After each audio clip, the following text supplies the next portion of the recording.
I wanted to collect more data before releasing this information, but I feel like YouTube has forced my hand. I watched some of a Call for an Uprising's recent video, one in which he claims to expose Zach Hubbard, but really just calls him a Masonic Jew for over an hour, and talks about how many other YouTubers have made videos about him that also say nothing. But anyways, I decided to leave a comment because I was kind of interested to see if he would respond to me. So I took a video of this last night because I wanted to make sure that I caught it. So what you're looking at here is my Google Chrome browser where I'm logged into my account, and there's my comment on top. You can see it's sorted by newest first, and below that you see Matt Ward and a couple others. Of course, this guy likes to pin his own comments up top because the description's not enough for him to say what he wants to say. Now this is my Firefox browser. So here I'm not signed in, as you can see in the top right corner, and I'm refreshing the page just to prove this. And when I sort, and here's the Google Chrome again where my comment's on top, but when I sort by newest first in Firefox, it's nowhere to be seen. There's Matt DeWard, there's Steven Scott, some generic names. I mean, these are jokes. And yeah, they're on Chrome too, but my comment, not there, so it's pretty clear I'm shadow banned. Since none of my accounts have ever behaved like this before, it's clear to me that YouTube has taken steps to limit my ability to communicate with other users, and I'm not the first one that this has happened to. But the issue I want to focus on is view counts. There's been a lot of talk about them and whether or not they actually reflect the number of times the video has been watched. It's an interesting question to me because there's no way at all for me or anyone I know to verify that number. It's just light coming from a screen. Well, it certainly seems like something's up with these counts, but I'm not the kind of person to make such a claim without data to support it. Because on the other hand, you have the argument that they actually might increase the view count on occasion to prevent the percentage of people who see the video that like the video from being too high. Because if information is threatening to you, it is to your benefit to A, prevent people from seeing how many others might also really be waking up to the evils in our world, and also B, to make people think that those who agree are in the minority. So in order to finally convince the doubters that these seemingly outlandish claims actually have a lot of merit, I'm going to use numbers again to prove that indeed YouTube is manipulating the view count with an incredibly simple, lazy algorithm. I began collecting data on a few videos and recording several things each visit: the time, the likes, dislikes, and views. Now, for the sake of this particular video, I was only recording the date, not the time, so these times are approximations. It wasn't until I saw that something was up with the counts that I started adding the time as well.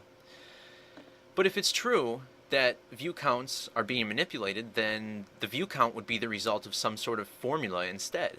And if it's a formula, then there would also be evidence of uniformity across numerous videos.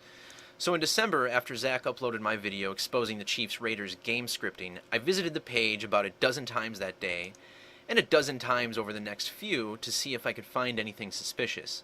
This spreadsheet here contains the data I logged. Before I begin, allow me to quickly explain some of these other columns. This is the age of the video in hours, and next to it is views per hour as measured since the time of upload. Most important though, as you will see later, is this ratio that compares the number of views to the number of votes. This is where the YouTube IT team really mailed it in. But the first thing that stuck out to me is the fairly significant amount of time, over about 2 hours, passed in which the view count didn't go up at all. And that's despite the fact that 8 people liked the video in that same time frame. And I know what you're thinking, isn't that impossible? YouTube would probably come up with some technical jargon to cover this up, saying, oh, once the rate of views slows down, we move the video to a more stable, permanent server, or our resource optimizer freezes video data while the file is archived. But no matter how pleasant the bull they come up with sounds, it's still that, bull. Now look, you're free to come to your own conclusions when looking at this data. Personally, I think it speaks for itself. But I prefer not to tell people what to think, but to instead use their brains and common sense, however absent that may be these days, to make their own decisions. Now on my first visit, I caught the video online at just over 1,000 views. As I had been noticing before with other videos, the number of views was suspiciously close to exactly 10 times the amount of likes. And I found this really odd when it synced up exactly 10 to 1 multiple times. That continues all the way up until 1,571 views, the point at which someone, an NFL executive maybe, finally disliked the video. And wouldn't you know, the number of views per vote has dropped from exactly 10 this entire time to a little over 9.5. And you see it starts to tick up shortly after that. But what's this? For well over an hour, probably close to 2, the view count stops and freezes at 1792, and the ratio then starts to go back down. So it looks like at about 10 or 12 hours or so, this kicks in a new phase of the algorithm. Now look at this. At some point overnight, we're suddenly up to 2,751 views. But wait a minute. How come there's only been 8 votes since that last record? You're telling me that while this video was getting a steady, consistent 9 to 10 views per vote all day for an entire day, that suddenly, overnight, only 8 of the 959 people who saw it voted? You're kidding me, right? And that ratio continues to increase here, views per vote over the day, beginning at around 14 or 15. Right on pace for exactly 17 views per vote by the end of day 2. And then down here on day 3, we begin with about 18 views per vote, and we're slowly crawling up to around 19 by the next day. Now for the more visual learners out there, I've created a graph of this data.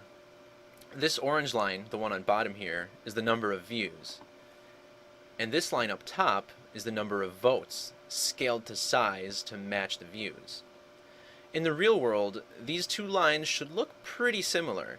One would expect that the vote ratio might be a little bit higher at first, to account for those who have liked the video and then come back again to watch it. But this is far too extreme. So think about what YouTube's data is telling us. For the first 8 to 10 hours, 1 out of every 9 who watched the video voted. But in the subsequent 24-hour period, only 1 in over 66 people voted. Are people making conscious decisions not to like or dislike the video once it's more than a day old? Or are we just being lied to by a massive corporation when we reveal info damaging to them? Like I said before, I wanted to wait until I had more data because this is just one video, and I only have small amounts of data on several others. But still, the same pattern holds true. About 10 views per vote for the first day, and then after that, an enormous drop-off for every single one. This is indicative of anything but honest, organic counting. And just to confirm our suspicions, look at what's happened since I stopped recording data on December 17th. See, the last tally I counted was 235 likes and 2 dislikes. However, now, this video shows me 238 likes and 11 dislikes. So they are literally using time to tack dislikes onto his past videos. So for everyone who had their suspicions that there might be active efforts in place to suppress our voices, I hope this gives you the conviction to speak up to others so that this movement can begin acting together. Because if you can't see the obvious stamp of manufactured consent right here, then you, my friend, may be one of the new generation of conspiracy theorists, the ones with their heads up their asses.